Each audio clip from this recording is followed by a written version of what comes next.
Hi, I'm Sydney Farrier. I'm a social worker by profession. We're meeting at the First Presbyterian Community Ministries building, but I'm going to tell you about a program of the Dallas chapter of the Alzheimer's Association called Trailblazers. If you live till 85, you have a 50% chance of developing Alzheimer's. Every 71 seconds in the United States, someone is diagnosed with Alzheimer's disease. For many years, the Alzheimer's Association has had support and education for caregivers or care partners, but we haven't addressed the needs of a person in early stage or early onset for their own education and participation in planning for themselves. This is really filling a need that had not been met. So, and I do it on a part-time basis. I retired. I was the ED of an Alzheimer's assisted living facility. I retired. Wanted to do something to continue to contribute, and worked with the Alzheimer's Association to develop this program and implement this program.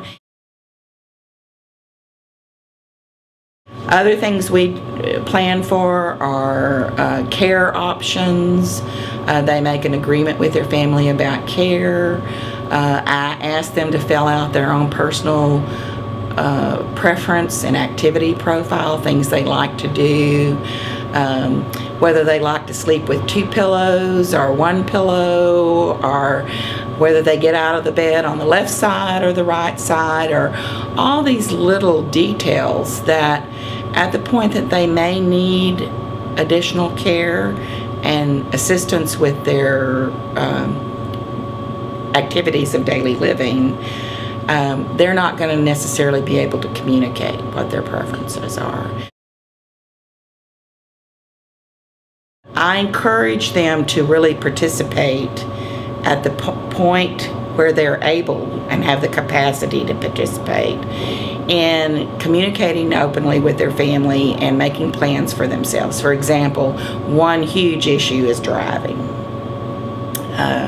People don't want to stop driving. And so, but at some point, they will need to stop driving. And it's always a very conflicted issue for them and for their families. So one of the things we do is I have them develop a contract with their family and select somebody that they feel like they can trust their judgment to ride with them on a monthly or bi-monthly basis and evaluate the safety of their driving. Once that person says to them, no, and I give them a check sheet of things to look for that could be problematic. And then once they've made an agreement, a signed written agreement, that once that person says you're not driving safely anymore, they made the agreement to hand over their keys.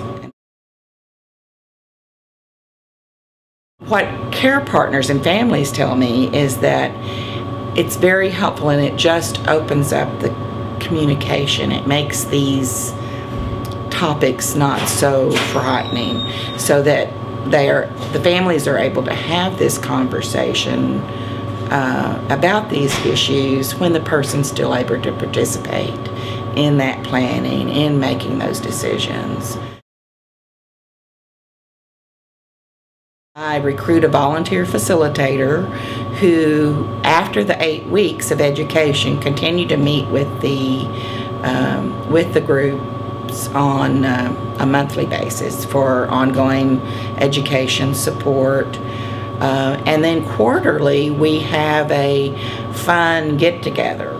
It's a safe place for people to get together and experience support and not have to explain why they may not remember that person's name, or have trouble finding a word to complete a sentence, or maybe repeat a story, because everybody's in the same boat. They know they don't have to explain that. It also provides a lot of support for the care partners, again, because they don't feel so alone.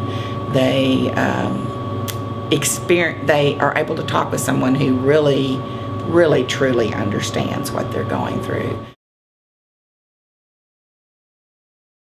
A number of people are very comfortable in being outspoken and have become advocates, both the person with the diagnosis and their care partners, in terms of getting earlier diagnosis, getting earlier treatment, advocate for research, advocate for services. For example, some of the suburbs around Dallas don't have public transportation. And so when you have Alzheimer's and you have to stop driving and you live in one of these suburbs, you have a real problem because there's no public transportation. So just advocating for services in the individual communities, and advocating, what we say is putting a different face on Alzheimer's, because most people, when they think of Alzheimer's or someone who has dementia, they think of a person who is unresponsive, either sitting in a chair or, much older. And these folks I work with, some of them are still working part-time, they're driving, they take care of themselves, they enjoy doing all the things that they did before. They just have some memory loss and sometimes planning problems. And then there's a gentleman, I guess, that